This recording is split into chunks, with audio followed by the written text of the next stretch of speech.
Welcome to a session on the play A Streetcar Named Desire. Let's talk about Tennessee Williams. He was born in Columbus, Mississippi in 1911. He was raised in a complex family situation. He was alienated from his abusive father. He was coddled by his overtly protective mother. He was very closely attached to his older sister, who was mentally ill and later institutionalized and lobotomized. And he also dropped out of college and worked in a warehouse before finishing school at age 27 before moving to New Orleans and reinventing himself. He had success in his first autobiographical play, The Glass Menagerie, and then extraordinary success with A Streetcar Named Desire, which became a major film in 1957. And he enjoyed a largely successful career and a stable relationship until the death of his partner and his own death later succumbing to substance abuse in 1970. So Tennessee Williams' life is quite important when it comes to this particular play because you can actually see the lives of different characters around him, be it his mother in Stanley's character, be it himself in Stanley's character, at some point his sister's character in Blanche. So his life is muchly connected to the characters. Now, you can call this particular play as a Southern Gothic novel and a melodrama. Why is it called a Southern Gothic novel? Now, the genre of fiction or drama set in American South, emphasizing the region's haunted history. What are the haunted histories of Southern America? There is slavery, civil war, poverty, and the grotesque horror and alienation of its inhabitants' life exemplified in the works of William Faulkner, Tennessee Williams, Eudora Welty, and Flannery O'Connor. Now, why is it called a melodrama?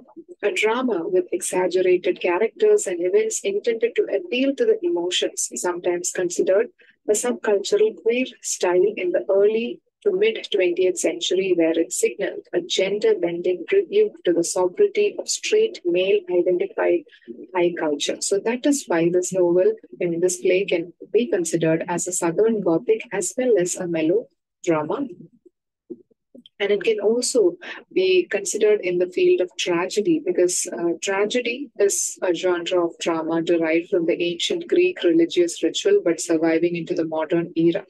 So, what are the elements of tragedy? There would be a noble hero, whether noble in social status or character, brought low by a flaw in an otherwise admirable character. This flaw and fall exemplify the fate or a larger community or a collective community. Now, in Greek and Shakespearean tragedy, the tragic hero is usually a royal figure or other social elite, but in modern tragedy, he might belong to a middle class or working class person. And in the mid 20th century, there was a critical debate about whether or not tragedy was still possible in godless, disenchanted world. But these are all works like Streetcar Named Desire. It's all an example of modern tragedy.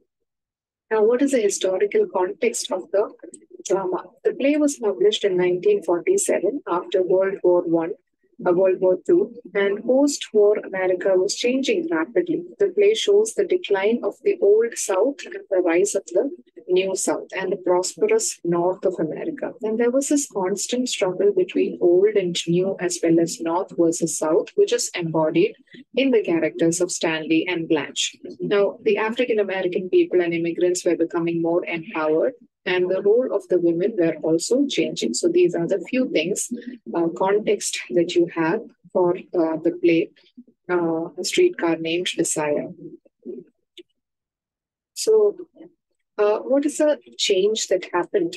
That is a sudden change that happened. World War II, it brought thousands of servicemen and poor workers to New Orleans as well as to the surrounding regions, military bases and shipyards. And many of these people had to pay their visit to the Bukhari.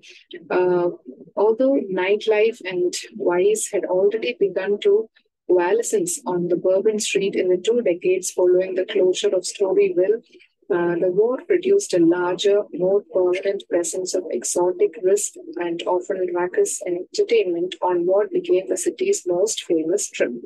So there was a change that happened. So you can see that change happening in Blanche and the way that her character is deteriorating. And different themes in the play are class, ethnicity, and race. You can see that in these different dialogues and the different characters you have. Um, that's all about the context of the play. Thank you.